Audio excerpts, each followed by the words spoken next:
нархи як дона тухмро 7 рӯз пеш Мавлуда Ахмедова ба арзиши то 90 дирам харидорӣ мекард. Ҳоло бошад як донаи он ба 1 сомониву 20 дирам баробар шудааст. Ин гуна болоравии нархи тухм харидоронро нигарон кардааст.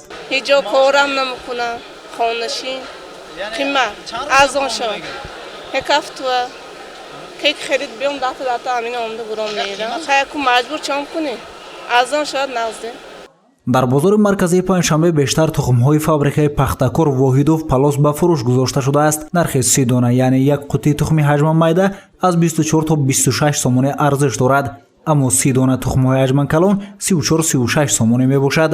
Гавҳара Алиева фурӯшандаи тухми мурғ буда мегӯяд ки дар фабрикаҳои мурғпарварӣ болоравии нарх мушоҳида мешавад. афсуд ки имрӯз арзиши тухм гарон шуда, дигар ҳаваси хариду фурӯши онро надорад. имрӯз бо нархи қиматгӯ боре нагифтем.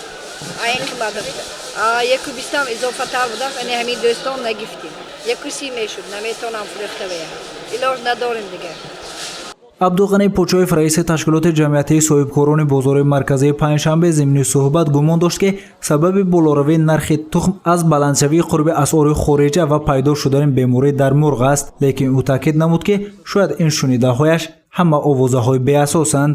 баъзиҳошон омада истода ҳамин мурғоя моҳо захира карсодем кушсодем гуфта истода ҳамин хела касалиям омдагӣ гуфта ҳамин гапҳоям ҳаст.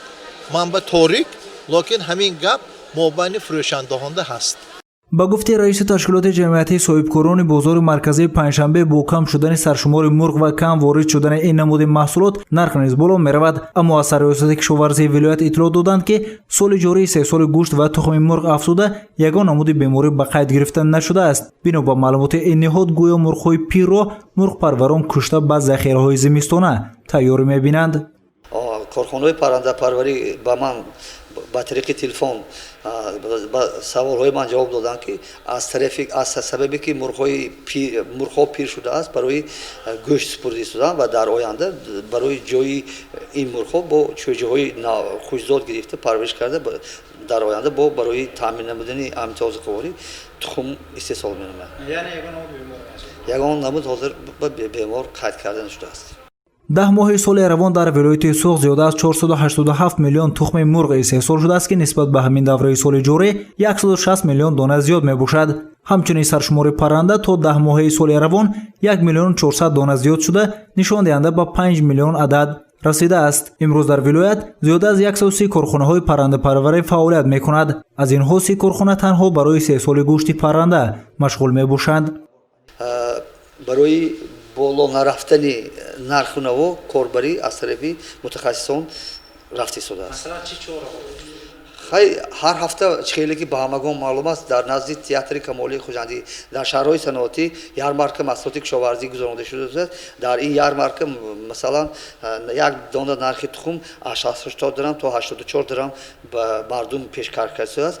ба маълумоти намояндаи сарёсати кишоварзии вилояти Суғ нархи тухми мурғ дар фабрикаҳои мурғпарварӣ аз 85 то 88 дирам буда бо ҳамин нарх ба бозор интиқол меёбад. аммо аҷоиботи кор дар он аст ки савдогарони бозори панҷшанбе аз гаронии тухм дар фабрика шикоят доранд.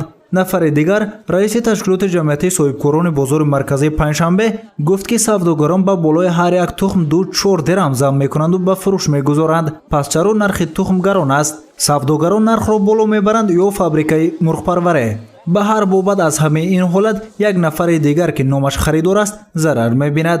айб дар мурғ аст, тухм аст ё фурӯшанда? инро харидор ба ҳукми виҷдон месупорад. гузорши Саид Мухтор Саиданвар, Наимҷон Аюбов барои барномаи иттилоотӣ хабар.